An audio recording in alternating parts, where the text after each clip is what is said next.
What's up? Welcome to On the King's Dime, episode number 2. We are live. It's late Sunday night, Father's Day today. It is. Yeah. Busy day. Yeah. I'm getting some choppy audio from you at the moment. It's pretty crazy. Just give us. Yeah, same. I'm getting some Yeah. pretty bad audio from you too. Oh, that's all right. We'll power on. We'll power ahead. The Boomers, obviously, tonight, they beat Canada. It was a good win. Bogut played well. He played pretty well. It was good to see. Just do a quick sort of wrap up, 10, 15 minute sort of chat. Pretty fired up. Andy was pretty fired up. He had to go and work out at the gym. It was good. I did. It was a must-have. It's kept me energized for the day. Yeah. But Bogut, I think Bogut went off with a broken nose as well. Yeah. Did it end up being broken in the end? I don't know. He came back and played, so it couldn't have been too bad. Yeah. The commentator said it was broken, so I'm really hoping it wasn't broken. But you can still play with a broken nose, can't you? Yeah, but like in a mask and like your Joel Embiid styles, it's a pain in the backside. Phantom of the Boomers. Yeah, so it was a good win. Obviously, we'll go through that. Did Bogus end up starting? I think he did, didn't he? No. It wasn't. Landau got the start. Yeah, Landau continues on his merry way. Did a little bit less ball secure this time. Not in places that they thought he was going to be in, but was relatively good as a whole round player. I think Aaron Baines played really well. 4 from 7 from the field. Hit the free throws. Really good putbacks, defended well. It was a little bit of a weird kind of flow game, wasn't it? It was the first half was pretty well dominated, and then the third quarter kind of proverbial the bed, and then probably the best fourth quarter of Australian basketball I've seen ever. Even against the Americans, it felt like this was just a better team effort as opposed to Patty Mills scoring the last 13 points. Well, it was kind of Delhi. Ended up just knocking down bombs, absolute bombs. 6 of 10 in the end. I think he was on a streak of 4 or 5 in a row. And it was just every time he was shooting, it was just like, oh, no, yes, Delhi. Because obviously he's changed his jump shot mechanics. He's tightened up his stuff. Much quicker release too. Pretty crazy. His release is a lot quicker. He's knocking it down. It looked really good. Yeah, it was. It's weird, isn't it? So he was such an overhead kind of high shoulder shooter, and it's very much more in front of the body, quick release, and it just gives that extra offensive option. If you can hit those regularly, then man, watch out, because players don't rotate onto the 3-point line onto him. They kind of are wary that he's probably not going to shoot, and he's going to try and get inside and dish. But man, if you're going to knock out 6 of 10, you're hitting it with the best. And it's not on your scouting report either. You're not going. No. Make sure you got to go on, because there was an instance late when Bogut basically just didn't. I think it was when he got injured, actually, when he copped that elbow in the face. He just didn't close that guy down. It's like, you just have that, mate. And he bricked it as well. That's usually what I'm thinking about Delhi. So it's good to see Baines get the start as well. I thought he played all right. Delhi obviously crushing it, 24 points. I think it was a game high in the end as well. 24 points. Yeah, 24 points. Ingles with a game. Yep. Ingles with a game high 9 assists. God, he can facilitate. Times, man. I feel like that's got to be a little ace in the hole, because his facilitation is like, it's world class, man. It's top level, and you can understand. Yeah. No, continue. Sorry. It's like, it's so just I keep using the word unassuming, where you're just like, man, how, like, you're so slow, like you just left, right, you're just slow around screens, you're just moving in, but he just finds open guys all the time. It's crazy. He's unassumingly lanky and tall. He's unassumingly tall, because he kind of gets baseline. You think, oh, he's not going to be able to shoot, and somehow he kind of hooks it around the basket and it goes in. You're like, where did that come from? Why? How have you gotten into this spot to do that? But yeah, the Dimes are crazy. Hit a good step back 3. Hit a really good step back 2 to stop the Canadian momentum. I have to give props out. Nick Nurse was hilarious the whole time. I was laughing my head off at his red-faced antics in the first quarter when they got called for 10 fouls. There was fouls galore. That first quarter went for about 30 minutes, man. That was insane. I think we went to the line at 6 or 7 times after we were in the bonus, just from stupid fouls. It's like, just stop fouling. We just keep going to the line. And it was inflating our score a little bit. I think they came back a little bit in the second quarter. It was I think we had 29 points in the first quarter, and it was 20-23 in the second quarter. So sort of towards halftime, I think we were out by 15 in the end at halftime, sitting pretty comfortable. 12 at halftime. 12 I think at halftime, yeah. Highest lead was 17 with about 2 minutes left in the first half. Sitting pretty comfortable. 52 points in a half. That was good. 56 points in the second half. So, look, usually, like, we were going into this tournament thinking, man, the scoring, like, that's where we're going to lose these games, is the scoring. We're going to run cold. We ran cold in the third, like, admittedly, that third quarter, we went absolutely stone cold. And it was, like, it just felt like that, oh, no, here we go again. The Aussies are just going to fall in a hole here. And I think it was 3 minutes until we scored in the third quarter, and I think they'd closed the gap pretty much all the way to 3 points. And I was like, well, there goes your lead. Like, oh, it was brutal. Mate, there was 6 points in front halfway through that third quarter. They had a 6-point lead. It was ridiculous to go 12 down to 6 up and then somehow bring it back within a couple of points. And then the fourth quarter, they just blast out of the blocks and then leave everything on the court. I think Chris Goulding was magnificent. Yeah, fantastic. And unbelievable. We'd been saying it.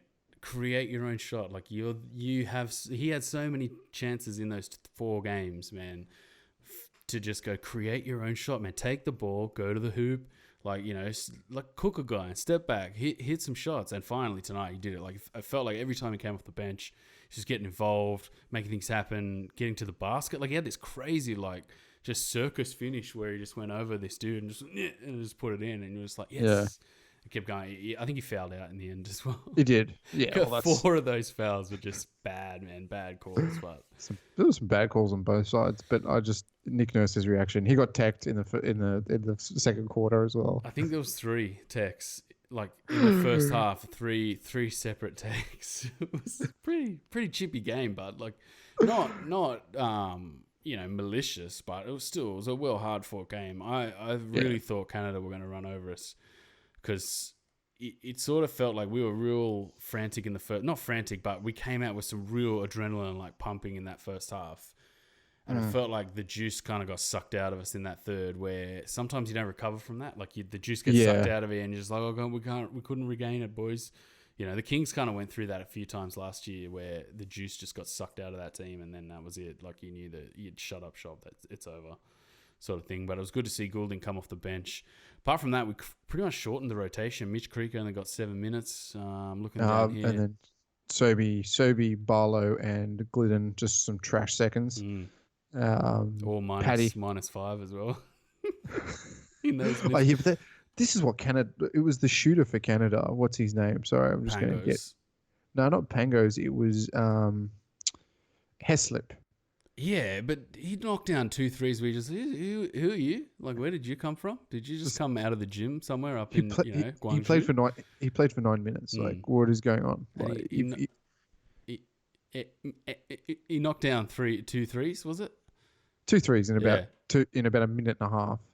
I had a good long 2-point shot in the first quarter, but then we just never saw anything until trash minutes, and maybe that's a Nurse slip, but the Scrub brothers were scrubs.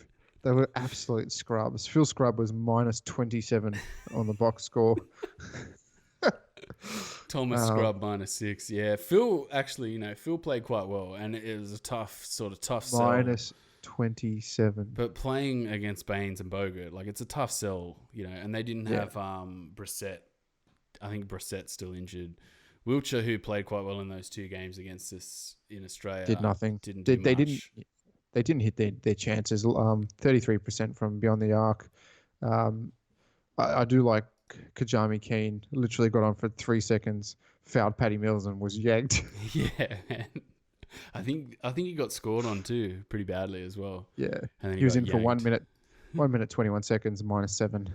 And then Chemical Birch, he played quite well. Ken Birch. Corey Joseph played well as well, but he got fouled. He's just so old, man. Just such an old man. Where like Joe Ingles is a good bloke, old man. Like Corey Joseph's just like pulling guys, yanking guys. It's, bro, it's the World Cup. Like, chill out, man. Like, you know what I mean? Like, old man scrub. You don't need to go old man scrub. Like at least Joe Ingles, like, you know, you have a laugh, you have a beer with him after the game. Corey Joseph looks like he goes home and, like, you know, cries in his shower for an hour after the game. He was just so chippy and just like, bro, relax. But then he looked gassed as well. After like 10 minutes, he looked absolutely gassed. Doesn't look like he's had an off season. No, I think he was rushing back from injury as well with no off season. A lot of 10, 15 second shot clock. Corey Joseph just dribbling around, like in the middle of nowhere. And you're just like, yes, more of that, please, Corey, more. Yeah. So it was a great performance. I think it was one of the Boomers' best performance I've seen. I think it was even a better performance than the American game because Canada looked hungry. They looked like they wanted to take the fight, but yet somehow we just stepped on the gas and took off and never looked back. That fourth quarter was just Delhi hitting 3 in a row and then Ingles hitting and then Baines with a tip in or Landell over the top or Bogut with a little hook. It just seemed like everything came off really well. We ended up on, if you shoot higher than 50% from the field on a night, you're pretty unlucky to lose a game, to be completely honest with you. So what were the team stats?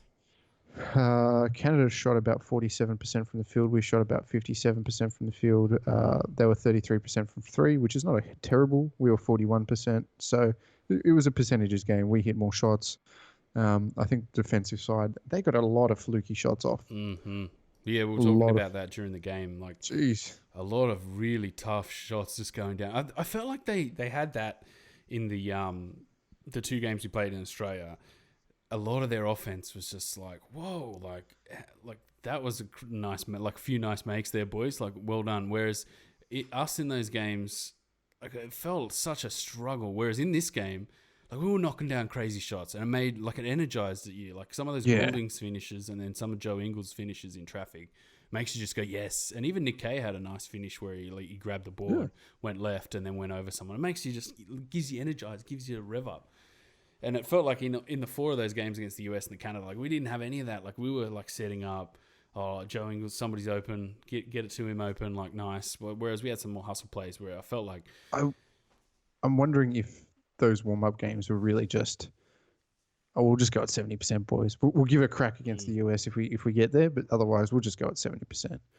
We won't get injured because this looked like a different team completely. It looked like the American team, but less of Patty Mills ISO, more of everyone just getting involved and scoring. Well, we should talk about Patty Mills because I don't think he played that well tonight. He looked a bit off.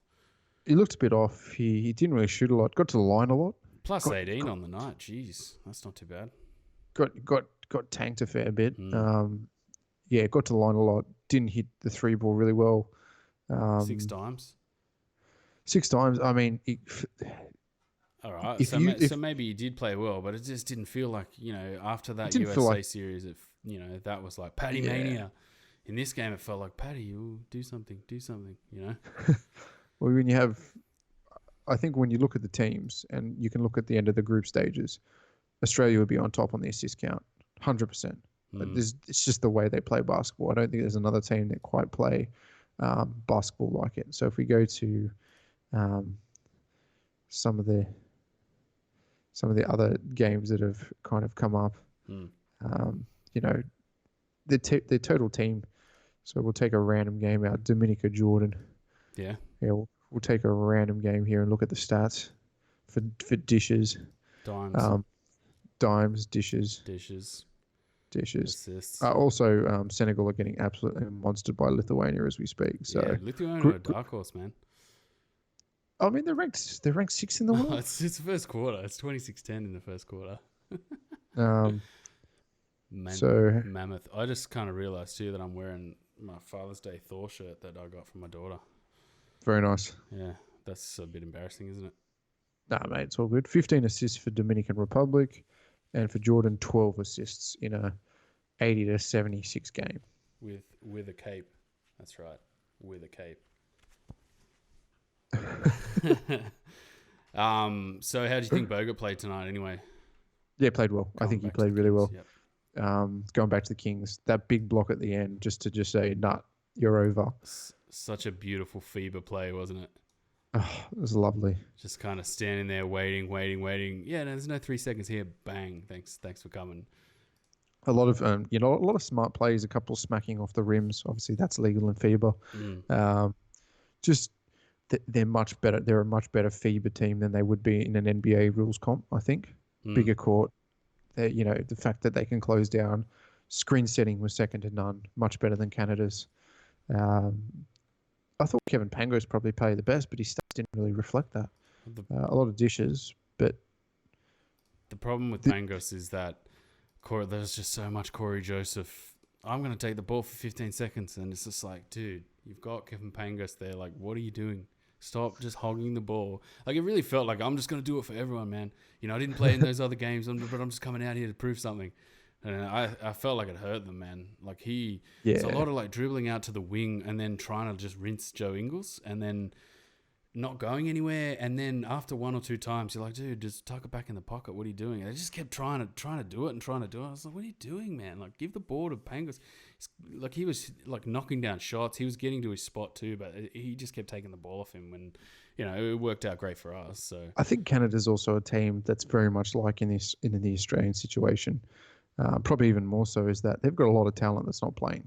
A lot of talent that's not playing. RJ Barrett, true.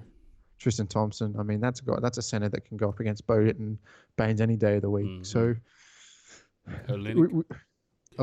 Kelly Olynyk. Kelly Olynyk. I was about to call him Kevin Olynyk. So we got a question here. Hang on, where to go? Come back. The question that we should talk about. What's our thoughts on our best starting five? I think you play Landau at the power forward position, Bogut at the 5. Baines is, I think, more of an impact player and give you good runs on a second rotation. But it's Delhi, Paddy, Ingles, Landau, Bogut. What about yourself? I like Baines there. I think but it's either like Bogut or Baines. Like they both give you, like, Baines give you the horizontal spacing, like boxing guys out and doing stuff like that, and then Bogut gives you blocking shots. It felt like Canada weren't really going to the rim at all in this game, and then like we opened up the game with a few, like, Landau post ups too. Did you notice that? Where you're just like, what's this offense? This is going on, weird. But it kind of got him going. Like, defensively, it got him going. He looks like he wants to rob someone with that haircut too, have you noticed? Like, I wrote in my notes here. He's straight out of Mount Druitt. Yeah, he fully looks like he's from Campbelltown. He wants to stab someone. But no, he played all right. So, Bainesy or Bogut and then Landau. Look, it's hard, man, because there's no other real power forward in that team. Like, Jonah Bolden's not there. And the other power forwards really are NBL level. And then you play Baines and Bogut, and it's like, is there really a point to that? You're losing one spot where you might get a scorer. And then obviously Joe Ingles, Paddy, and Delhi. That's a pretty good starting 5, I think. Delhi's like, the underrated sort of things that he brings to the team. If he doesn't score, like, he gets out of your way, which I noticed in the last 4 games and in this game. Like, if he's not scoring, he doesn't try and go hero mode. Like, he gets out of the way and just goes, all right, I'll just dish. And then Paddy the same, man. Paddy, it wasn't really happening for him today, but, 6 times. And then Delhi had 5 times as well. Like, we're passing the ball so well. He had 5 turnovers, though. Delhi. Yeah, there was some bad there. But, he made up with a couple of steals. Good defense, man. Such a pest. Such a pest, man. And I think if we had, that spot where it was Paddy was also another pest level defender, we might get a little better, but I love Paddy Mills, so it's, but we don't have that other pest who can play point guard. You got Sobey, arm tats. That's about it. That's all he brings to the team, really. So yeah, just a little post game snack. It's pretty late, isn't it? It's nearly 10 o'clock. It is. I've got to go to work. Let's do a 3-minute preview of the Senegal match. Yeah, what do we got here? No Taco Fall, so an easy win. Yeah, what's is he in the roster, on the roster still? Is he in he's not. He's not. Oh, never turned up. Never turned up. I know. Yeah, I'm not. Like, you're big on 7'7", mate. I want to see the circus for what it is. Have they got any NBA players or any Papa Diop? I don't believe in this team they do. A couple of Ndois and then Ndai. Mohamed Faye, Ndour, Toure. Nah. They're all FIBA players. No. Nothing going down. Yeah, they're all FIBA players. Nothing there. Nah. So, look, if we win this next game, get a good win out, and put together a good performance against Lithuania, I think we'll qualify for the next round. Well, this is a pretty This is This a was pretty the setup. big win, man. Like, this is like to win your first game in, like, you got to think about it with the NBA. It's just, you just got to win a ton of games and then start knocking people over, like, week by week. In these tournaments, they're more like football tournaments where, like, group stages, and then you know, you got to make sure you're scoring a lot of points too. That's a big thing that we didn't talk about, is a plus minus. Like, if you got a big plus minus, it really helps you in the tiebreak situations and stuff like that. Like, it's just different styles and different rules. It's not just about, like, if you win that first game, especially when you think football, like Champions League, like, you always needed to go out and win that first game because it set you up for the rest of the group stage. Like, if you drop the next one, that's okay. You got the last one to win. But if you drop the first one, it was always super hard to come back and win your group. Even though they would play, like, in the Champions League, you play home and away, but this is just one game each. So, but good win though, man. Good to get off to a good start. I definitely think that Senegal. I saw Senegal as probably the weakest link in this tournament, in the group stages. And if Lithuania get a good win, then it does set us up for a good showdown with Lithuania on Thursday night. I don't think we'll be potting up to that game. That might be a little bit late, but I'm sure we can catch up on Friday afternoon. Mm-hmm.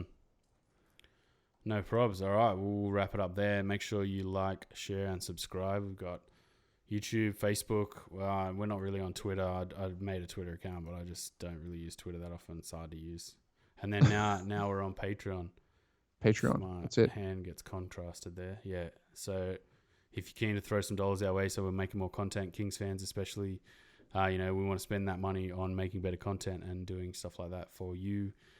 Indeed. And remember, we're simulcasting with Aussies taking over the NBA for the World Cup, so that'll be available to download on off any good iTunes, Podbean, all those kind of SoundCloud. Yeah, so simulcast with Aussies taking over the NBA. Yeah, if you're into the NBA, or we also do a podcast, Aussies taking over the NBA, so I'll throw that up as well on there. That's about it. We'll come back. When are we back?